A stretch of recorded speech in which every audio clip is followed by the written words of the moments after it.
લિંગની લંબાઈ, તેનું હેલ્થ અને તેની શક્તિ આ ત્રણ બાબતો પુરુષના આત્મવિશ્વાસ સાથે સીધી રીતે જોડાયેલી છે.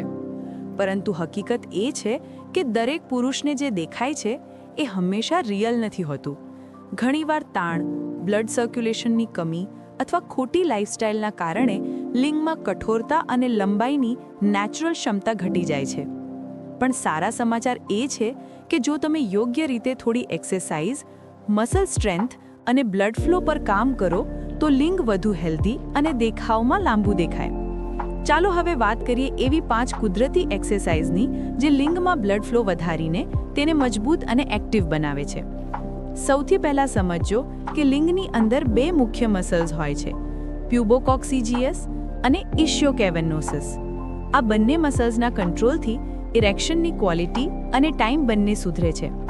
હવે જો તમે રોજ થોડા મિનિટ માટે નીચે આપેલી એક્સરસાઇઝ કરો તો તમે રિઝલ્ટ્સમાં ફરક જોઈ શકશો, ન માત્ર દેખાવમાં પણ ફિલિંગમાં પણ.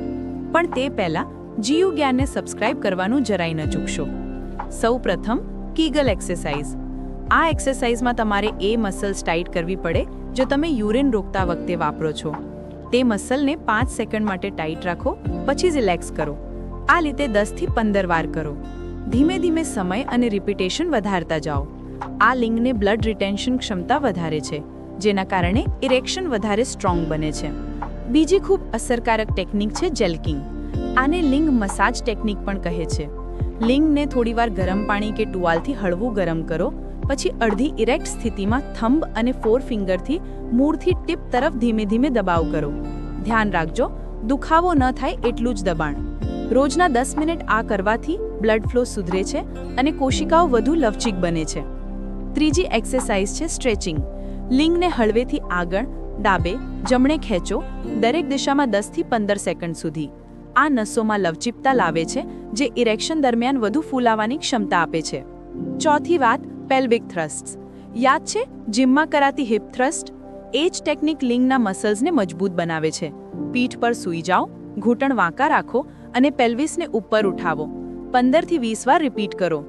આ લિંગને કંટ્રોલ અને ટાઈમિંગ બંનેમાં મદદ કરે છે. છેલ્લી પણ બહુ જ અસરકારક બ્રીધિંગ અને બ્લડ ફ્લો એક્સરસાઇઝ. દરરોજ સવારે 5 મિનિટ માટે ડીપ બ્રીધિંગ, અનુલોમ વિલોમ અથવા કેગલ સાથે પ્રાણાયામ કરો. આથી બ્લડ સર્ક્યુલેશન સુધરે છે અને નર્વ એક્ટિવિટી વધે છે, જે ઇરેક્શન ક્વોલિટીને નેચરલી ઇમ્પ્રૂવ કરે છે. પણ ભાઈ, એક બાબત ક્યારેય ભૂલતા નહીં. જો તમે ખોરાક ખોટો ખાશો, સ્ટ્રેસ લેશો કે નિકોટિન દારૂ જેવી વસ્તુઓનો ઉપયોગ કરશો તો કોઈ એક્સરસાઇઝ કામ નહીં કરે, કારણ કે લિંગની શક્તિનો આધાર બ્લડ ફ્લો અને નર્વ હેલ્થ છે. તો રોજ હેલ્ધી ડાયટ લો, જેમ કે બદામ, અખરોટ, બીજ, અનાર, ચણા અને લીલા શાકભાજી. આ ફૂડમાં નાઇટ્રિક ઓક્સાઇડ અને ઝિંક હોય છે, જે લિંગના રક્તવાહિનીઓને ખુલવામાં મદદ કરે છે. અને છેલ્લી વાત, પેશન્સ રાખજો. લિંગની એક્સરસાઇઝનો પરિણામ ધીમે ધીમે આવે છે. સામાન્ય રીતે 2 થી 3 મહિના પછી ફેરફાર દેખાય છે. પણ એકવાર બ્લડ ફ્લો અને મસલ કંટ્રોલ સુધરી જાય તો પરિણામ લાંબા સમય સુધી રહે છે. તો હવે ફેક એડ્સ, પિલ્સ કે જોખમી ટ્રીટમેન્ટના ચક્કરમાં ન પડો.